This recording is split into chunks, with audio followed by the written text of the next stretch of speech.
नमस्कार, आपके साथ मैं हूं करुणा शंकर शर्मा। इस बुलेटिन मेरे साथ मेरे सहयोगी अंजलि विपिन और रवि भी मौजूद हैं। शुरुआत कर रहे हैं बड़ी खबर के साथ। हमास चीफ की हत्या पर कतर का बयान आया है। दोहा ने हानिया की हत्या की कड़ी निंदा की है। इस्माइल हानिया जिसकी मौत हो गई है एक मिसाइल हमले में, जो कहा जा रहा है, जिस बात का दावा ईरान की तरफ से किया गया है, अब इसको लेकर कतर का बयान भी सामने आया, क्योंकि कतर में ही रह रहा था इस्माइल हानिया। तेहरान इस्माइल हानिया गया हुआ था ताजपोशी के कार्यक्रम में शामिल होने के लिए, जिस दौरान इस्माइल हानिया की हत्या हुई है। दोहा ने हानिया की हत्या की कड़े शब्दों में निंदा की है।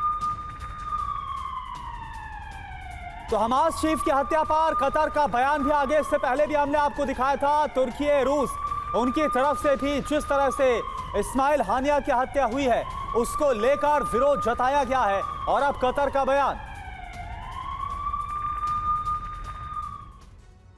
और वहीं हानिया की हत्या पर चीन का बयान भी सामने आया है। हमास चीफ की हत्या की कड़ी निंदा करते हैं। हानिया की हत्या का चीन विरोध करता है। तो चीन की ओर से बयान सामने आया है कि हानिया की हत्या की हम निंदा करते हैं। हमास चीफ की हत्या को लेकर चीन ने भी अपना विरोध दर्ज कराया है।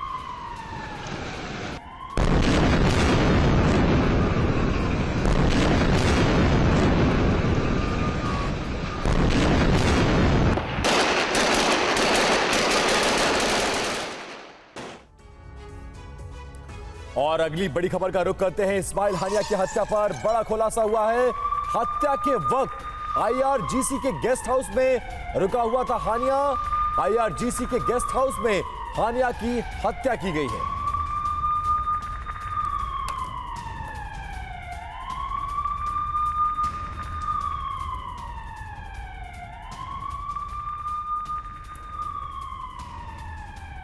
और ये तस्वीर आप देख सकते हैं कि ये आखिरी वीडियो बताया जा रहा है।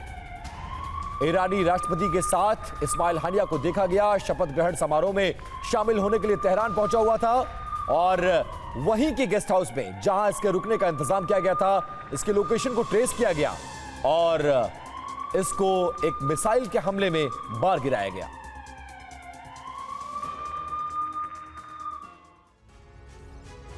और इजराइल के ऑपरेशन हानिया के बाद पूरी दुनिया में तनाव बढ़ गया है। इजराइल ने एक बार फिर दुनिया को दिखा दिया कि वो अपने दुश्मनों को छोड़ता नहीं है। 60 सेकंड्स में देखिए हानिया के अंत की इनसाइड स्टोरी। इजराइल का दुश्मन नंबर 1, इजराइल पर हुए नरसंहार का सबसे बड़ा गुनहगार, गाजा युद्ध का सूत्रधार, इजरायली बंधकों के प्लान का मास्टरमाइंड, 7 अक्टूबर के हमले का मुख्य साजिशकर्ता, ईरान का सबसे बड़ा मोहरा, हमास का सुप्रीम कमांडर इस्माइल हानिया मारा गया। इस्माइल हानिया के खात्मे की कई थ्योरी सामने आई है। ईरान ने शुरुआती जांच में इजराइल की खुफिया एजेंसी मोसाद और अमेरिका की CIA पर शक जताया है। ऑपरेशन हानिया जैसे मिशन को अंजाम तक पहुंचाने की क्षमता मोसाद और CIA दोनों के पास है। ऑपरेशन से साफ है कि हानिया की रेकी लगातार हो रही थी। उनके हर मूवमेंट पर इजराइल की नजर थी। ऐसे में ऑपरेशन हानिया के लिए सही वक्त और सही लोकेशन का इंतजार किया गया। तेहरान में हानिया के ठिकाने पर मिसाइल हमला किया गया। इस हमले में हानिया मारा गया। सूत्रों के मुताबिक तेहरान में उसके घर में इस्माइल हानिया को ढेर किया गया। हानिया ईरान के राष्ट्रपति के शपथ ग्रहण समारोह में शामिल होने तेहरान गया था। इस ऑपरेशन की सबसे बड़ी बात यही है कि हानिया हमले के वक्त ईरान के नए राष्ट्रपति के घर के पास था। हानिया का खात्मा ईरानी राष्ट्रपति के आवास से सिर्फ 150 मीटर की दूरी पर किया गया। और वही इस्माइल हानिया की मौत के बाद इजराइल के रक्षा सचिव का बड़ा बयान। हम इजराइल की मदद करते रहेंगे। ऑस्टिन की तरफ से भी ये बयान सामने आया है। बड़ी जंग की आशंका पर लॉयड ऑस्टिन बोले, हम तनाव कम करने की कोशिश करेंगे। तो अमेरिकी रक्षा मंत्री लॉयड ऑस्टिन का बयान सामने आया है। जिस तरह से इस्माइल हानिया की मौत हुई, इसके बाद बड़े हमलों की आशंका है इजराइल के खिलाफ। राजनयिक तरीकों से समाधान पर फोकस, ये अमेरिकी रक्षा मंत्री लॉयड ऑस्टिन की तरफ से बयान। और हानिया की मौत के बाद ईरान में बदले की आहट साफ नजर आ रही है। इजराइल के खिलाफ बड़ी तैयारी चल रही है। देखिए लेटेस्ट अपडेट।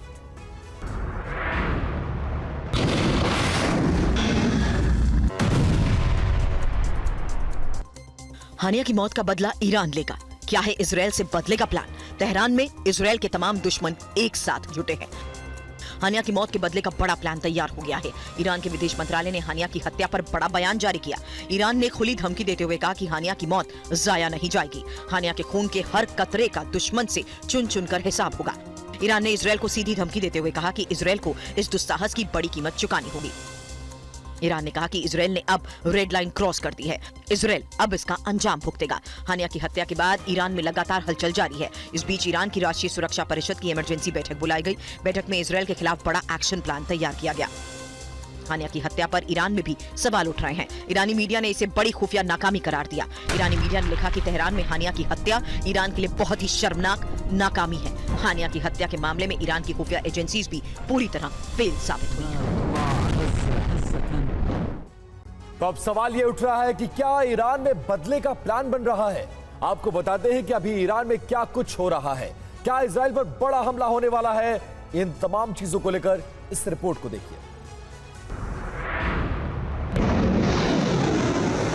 अगले 24 घंटे में क्या होगा? क्या अब इजराइल और ईरान में सीधा युद्ध होने वाला है? तेहरान से बहुत विध्वंसक संकेत मिल रहे हैं। ईरान में बदले का प्लान बन रहा है। ईरान में इस वक्त क्या चल रहा है, समझिए। ईरान में इजराइल के सभी दुश्मन जुटे हुए हैं। इजराइल के खात्मे का विध्वंसक जंगी प्लान तैयार हो रहा है। तेहरान में ईरानी प्रॉक्सी गुटों का सम्मेलन बहुत ही खतरनाक संकेत देने वाला है। हमास, हिजबुल्लाह और हूती चीफ इस वक्त ईरान में मौजूद हैं और इजराइल के सभी दुश्मन अब बदले के सभी विकल्पों पर मंथन कर रहे हैं। इजराइल का सबसे कट्टर दुश्मन फिलिस्तीन इस्लामिक जिहाद के टॉप कमांडर भी इस वक्त ईरान में मौजूद है। ईरान ने हानिया की मौत का बदला लेने के लिए बड़ी बैठक बुलाई है। ईरानी सेना और खुफिया एजेंसियों की बैठकों का दौर भी जारी है। ईरान की नेवी, वायुसेना और आर्मी को हाई अलर्ट पर रखा गया है, तो ईरानी मिसाइल फोर्स अब संभावित जंग के लिए तैयार है। ईरान में इस्माइल हानिया की हत्या पर बड़ा खुलासा हुआ है। हानिया की हत्या पर ईरानी सूत्र का दावा है कि मुल्क के बाहर से हानिया पर मिसाइल अटैक किया गया, यानी दूसरे देश से तेहरान पर मिसाइल अटैक हुआ था। ईरानी विदेश मंत्रालय का बड़ा बयान, हानिया का पवित्र खून व्यर्थ नहीं होगा। इजरायल इस शैतानी हरकत की कीमत चुकाएगा। इजरायल को अपराधों की सजा मिलेगी।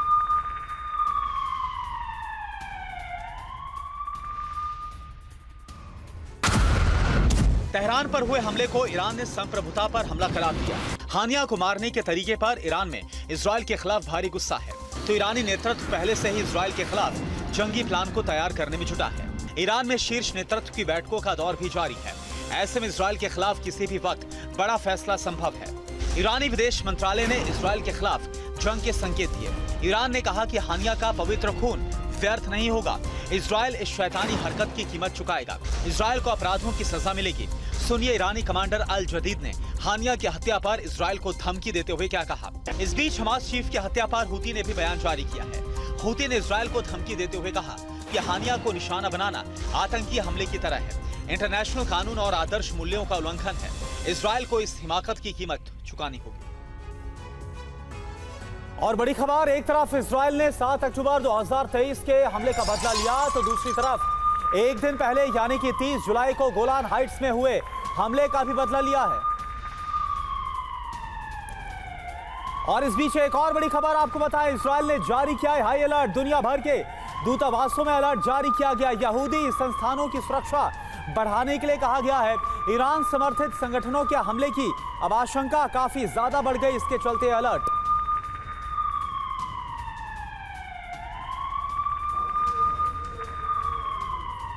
तो बड़ी खबर आपको बता रहे, इस्माइल हानिया की मौत के बाद से ही, क्योंकि कसूरवार ईरान हो या फिर हमास, वो इजराइल को ही बताया जा रहा है। इसी खतरे को भांपते हुए अब इजराइल की तरफ से दुनिया भर में अलर्ट जारी किया गया है। ईरान समर्थित संगठनों के हमले की आशंका जाहिर की गई है। यहूदी संस्थानों पर हमला किया जा सकता है, यहूदियों के खिलाफ हमला किया जा सकता है। इसको लेकर इजराइल की तरफ से यह हाई अलर्ट, दुनिया भर के दूतावासों में यह अलर्ट जारी किया गया है। खास तौर पर यहूदियों की सुरक्षा को लेकर यह अलर्ट, यहूदी संस्थानों की सुरक्षा बढ़ाने के लिए कहा गया है, क्योंकि इजराइल को इस बात का खतरा है कि ईरानी समर्थित संगठन जो प्रॉक्सी संगठन है वो इजराइल के लोगों पर हमले कर सकते हैं, और इसके अलावा यहूदियों पर भी, जहां तहां पर दुनिया भर में यहूदी समुदाय के लोग हैं या फिर उनके संस्थान हैं, वहां पर हमला किया जा सकता है। इसके मद्देनजर दुनिया भर के दूतावासों के लिए अलर्ट जारी किया गया है। सचेत रहने के लिए कहा गया है। ये बहुत बड़ी खबर है क्योंकि जिस तरह से इस्माइल हानिया की मौत हुई है, इसके बाद से ही लगातार एक बड़े बदले की आशंका जाहिर की जा रही है। सुमित इस वक्त हमारे साथ ज्वाइन कर चुके हैं। सुमित, इस अलर्ट में क्या कहा गया और कैसा खतरा बतलाया जा रहा है इजराइल की तरफ से? देखिए, बिल्कुल उन्होंने ना सिर्फ अपने डिप्लोमेट्स को बल्कि अपनी जूइश कम्युनिटी के सभी लोगों को जो अलग अलग देशों में पूरी दुनिया में मौजूद है उनको अलर्ट किया और ये भी कहा है कि आपको सावधान रहना है। देखिए, ये हमेशा आपको याद होगा कि जब 7 अक्टूबर के बाद इजराइल ने बड़े अटैक शुरू किए थे खासतौर पर हमास के खिलाफ गाजा में, तब भी इस तरीके का एक बड़ा अलर्ट जारी किया गया। तो 10 महीने बाद उसी तरीके का एक बड़ा अलर्ट जारी किया गया जिसमें साफ तौर पर हिदायत दी गई है सभी डिप्लोमेट्स को, एम्बेसीज के अंदर और जूइश कम्युनिटी को जो लगातार दुनिया के अलग अलग देश की, आपको बहुत सतर्क रहना है और अपनी सावधानी जरूर बरतनी है। जी, सावधानी बरतने के लिए ये सब कहा गया है और इसी के मद्देनजर इजराइल की तरफ से ये अलर्ट जारी किया गया है जूइश कम्युनिटी को लेकर। क्या कोई ऐसे इनपुट सुमित मिले हैं जहां पर ये कहा जाए कि जो जूइश कम्युनिटी है, जो यहूदी हैं, उनको टारगेट पर लिया जा सकता है इस्माइल हानिया की मौत के बाद? ऐसे इनपुट्स आ रहे हैं क्या? देखिए, बिल्कुल आपको याद होगा कि जब मैं आपको बार बार बता रहा था कि कैसे यूरोप के अंदर ही कई जगहों पर इजरायली कम्युनिटी के लोगों को या फिर जूइश कम्युनिटी के लोगों को टारगेट किया गया था, उनके घरों को मार्क कर दिया गया था, उनके घरों पर अटैक किए गए थे। उसी बात का डर दोबारा से इजराइल को सता रहा है। इजराइल को लग रहा है कि देखिए, ईरान और खासतौर पर बेरूट में किए बड़े ऑपरेशंस के बाद उनके सिविलियंस को जो अलग अलग दुनिया के देशों में मौजूद है उनको टारगेट किया जाएगा, उनको चिन्हित किया जाएगा। इसलिए दोनों को, यानी एम्बेसी को भी और लोगों को भी ये साफ तौर पर हिदायत दे दी। आपको एक बात इंटरेस्टिंग बताऊं कि इजराइल एक ऐसी कम्युनिटी है, उनके कितने लोग किस देश में हैं, कहां रहते हैं, उनका पूरी दिन की दिनचर्या क्या होती है, ये सब उनके पास इसकी जानकारी होती है, उनके नंबर से लेकर। तो निश्चित तौर पर एक 1-on-1 कांटेक्ट उनका अपने हर कम्युनिटी के लोगों से रहता है। तो ये अलर्ट हर किसी को भेजा गया है, ये बताते हुए बिल्कुल। तो ये सुबह दुनिया भर में अलर्ट, दूतावासों में अलर्ट भेजा गया। यहूदी कम्युनिटी को टारगेट किया जा सकता है, संस्थानों को टारगेट किया जा सकता है। सुमित, आप हमारे साथ बने रहिए। और वहीं हानिया की हत्या के बाद इजराइल में अलर्ट है। इजराइल ने 24 घंटे के लिए एयर स्पेस को बंद कर दिया है। हमले की आशंकाओं के बीच एयर स्पेस बंद किया गया है। हदेरा, हाइफा से उत्तर की तरफ एयर स्पेस को बंद किया गया है। और हानिया की हत्या के बाद इजराइल में हाई अलर्ट जारी किया गया है। इजराइल ने 24 घंटे के लिए अपने एयर स्पेस को बंद कर दिया है। अगले कुछ घंटों में जंगी चिंगारी को और बढ़ने की आशंका है। पूरी खबर दिखाते हैं आपको। क्या हानिया के खात्मे से और भीषण होगा गाजा युद्ध? क्या हमास, हिजबुल्लाह, हुथी और ईरान अब विध्वंसक हमले करेंगे? हानिया की मौत के बाद मिडिल ईस्ट में जंग अब और भड़कने की आशंका है। इजराइल से जारी जंग में ईरान और लेबनान की सीधी एंट्री संभव है। ईरान अपनी साख बचाने के लिए इजराइल पर सीधे हमले कर सकता है। हानिया को तेहरान में मारा गया है और यही वजह है कि हानिया की हत्या के बाद ईरान भड़का हुआ है। ऐसे में बड़ा सवाल यही है कि क्या सारे दुश्मन मिलकर अब इजराइल पर बारूदी बौछार करेंगे? इस्माइल हानिया की हत्या के बाद इजराइल में हाई अलर्ट है। 24 घंटे के लिए इजराइल का एयर स्पेस बंद कर दिया गया। हमले की आशंका के बीच इजराइल में जंगी तैयारियों को और पुख्ता किया गया है। हदेरा, हाइफा से उत्तर की तरफ एयर स्पेस को फिलहाल बंद रखा गया है। हानिया की हत्या के बाद हमास का एक्शन प्लान तैयार है। बदले के लिए हमास ने खौफनाक जंगी प्लान तैयार किया है। हमास की टॉप लीडरशिप अब ईरान और हिजबुल्लाह से इजराइल पर हमले के लिए बात कर रही है। ऐसे में अगले कुछ घंटों में मिडिल ईस्ट में बारूदी कोहराम मच सकता है। युद्ध की चिंगारी से मिडिल ईस्ट का एक बड़ा हिस्सा झुलस सकता है। सबसे बड़ा सवाल यही है कि अब हमास का क्या होगा, हमास की कमान किसे मिलेगी और इजराइल का अगला प्लान क्या है। 60 सेकंड्स में देखिए ये एक्सक्लूसिव खुलासा। गाजा की जंगी बिसात का सबसे बड़ा मोहरा मर चुका है। ऐसे में सवाल उठ रहा है कि अब आगे क्या होगा। माना जा रहा है कि हानिया के खात्मे के बाद हमास की कमान डेप्यूटी चीफ याना सिनवार को मिल सकती है। हालांकि कतर में बैठे सिनवार के लिए हमास की ऑपरेशन कामयाबी से चलाना भी बेहद मुश्किल भरा होगा, क्योंकि सिनवार की भूमिका एरिया कमांडर के तौर पर रही है। हानिया के खात्मे का असर हमास के हौसलों पर पड़ा है। ऐसे में गाजा में लड़ रही हमास की ब्रिगेड मिस्र, ईरान भाग सकती है, तो हमास लड़ाकों तक हथियार की सप्लाई भी अब मुश्किल भरी होगी। हानिया के अंत से हमास का वेपन सप्लाई रूट भी प्रभावित हो सकता है। उधर इजराइल के लिए अब गाजा में जारी मिलिट्री ऑपरेशंस को अंजाम तक पहुंचाना आसान होगा। अगले कुछ दिनों में गाजा में आईडीएफ के हमले बढ़ेंगे। आईडीएफ की कोशिश जल्द से जल्द हमास का पूरी तरह खात्मा करने की होगी। आईडीएफ और मोसाद के निशाने पर हानिया के बाद अब सिनवार होगा, यानी इजराइल अब सिनवार को टारगेट करेगा। सिनवार की हर गतिविधि पर मोसाद की स्लीपर सेल की नजर है, तो आईडीएफ अब ध्वस्त हो चुके हमास नेटवर्क पर अंतिम प्रहार करेगी। इजराइल के सामने विदेशों से भी हमास को खत्म करने की चुनौती है। बड़ी खबर, ईरानी राष्ट्रपति मसूद पेजेश्कियान का पहला रिएक्शन सामने आया हानिया की मौत के बाद। हानिया की मौत पर ईरानी राष्ट्रपति की धमकी आई है। ईरान अपनी संप्रभुता की रक्षा करेगा, ईरान अपने मान सम्मान की रक्षा करेगा, ये कहा गया है। नवनिर्वाचित राष्ट्रपति जिनकी ताजपोशी के कार्यक्रम के दौरान ही हानिया जो कि आए थे शिरकत करने के लिए, और उसके बाद हानिया की मौत हो गई मिसाइल हमले में, जो कहा जा रहा है। अब इस मौत को लेकर इस्माइल हानिया की मौत पर पहला रिएक्शन ईरान के राष्ट्रपति की तरफ से आया और धमकी दे डाली है। ईरान अपने मान सम्मान की रक्षा करेगा। क्या करने वाले ईरान, यह अपने आप में बड़ा सवाल है इस स्टेटमेंट के साथ ही। मनीष, बिल्कुल, देखिए, ईरान के राष्ट्रपति मसूद पेजेश्कियान ने जो अपना बयान जारी किया है हमास चीफ इस्माइल हानिया के मारे जाने के बाद, वो बहुत बड़ा बयान है। ईरान के राष्ट्रपति ने कहा है कि ईरान अपने मान सम्मान और संप्रभुता की रक्षा करेगा। ईरान के राष्ट्रपति ने कहा है कि इजराइल को पछताना पड़ेगा, और इस्माइल हानिया को श्रद्धांजलि देते हुए सीधे सीधे इजराइल को धमकी दी है कि इजराइल को पछताना पड़ेगा, ईरान अपने मान सम्मान और संप्रभुता की रक्षा करेगा।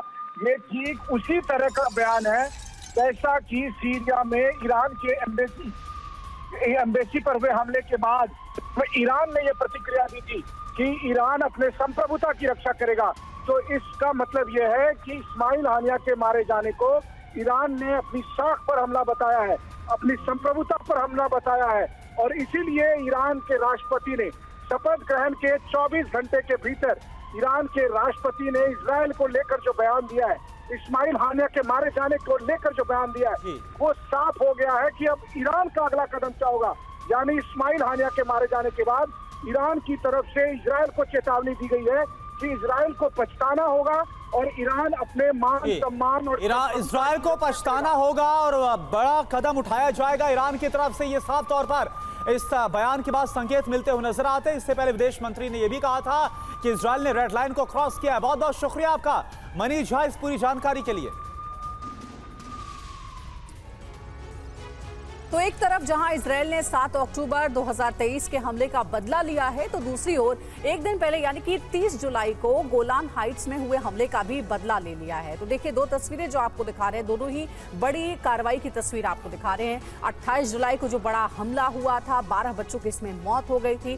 दूसरी तस्वीर है 30 जुलाई की बेरूत में, जहां हिजबुल्लाह कमांडर को ढेर कर दिया गया है। और सिर्फ इतना ही नहीं, बल्कि राष्ट्रपति ने चेतावनी नहीं दी है, बल्कि धमकी भी दी है कि आगे इसका अंजाम इजराइल को बुरा भुगतना पड़ेगा। और गोलान हाइट्स पर हमले का सबसे नया वीडियो सामने आया है। 28 जुलाई को हिजबुल्लाह ने इस हमले को अंजाम दिया था। हमले में 12 बच्चों की दर्दनाक मौत हो गई थी। ये तस्वीरें देखिए आपके सामने, ये वही जगह है गोलान हाइट्स का जहां पर ये बच्चों का पार्क जैसा कुछ नजर आ रहा है, और उसी दौरान इस हमले को अंजाम दिया गया है।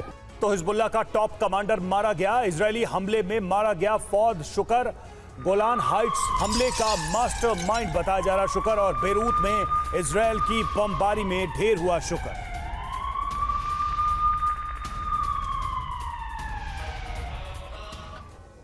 तो 24 घंटे में इजराइल के 2 दुश्मन मारे गए। इजराइल ने हिजबुल्लाह कमांडर फौद शुकर को भी मार गिराया। देखिए पूरी खबर।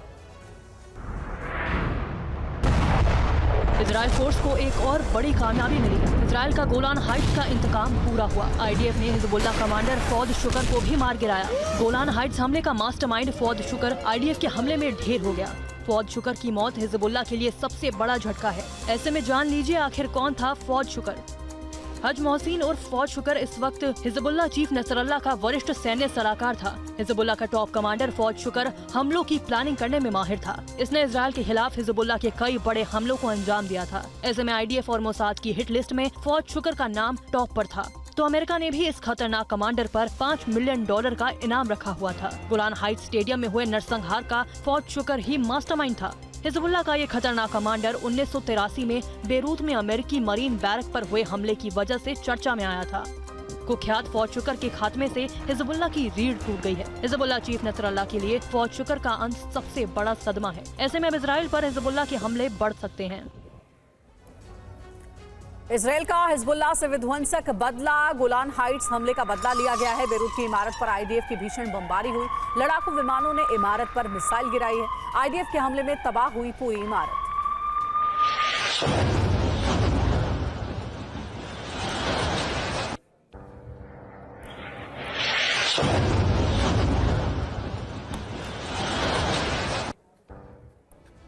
और इन तमाम खबरों को लेकर स्काई न्यूज अरेबिया ने दावा किया है हिजबुल्लाह ने पश्चिमी गोलान में हमले, माफ करें पश्चिमी गलील में हमले तेज कर दिए हैं। कामिकाजी ड्रोन से किए जा रहे हमले और हिजबुल्लाह ने कहा मिलेगा बेरूत हमले का करारा जवाब।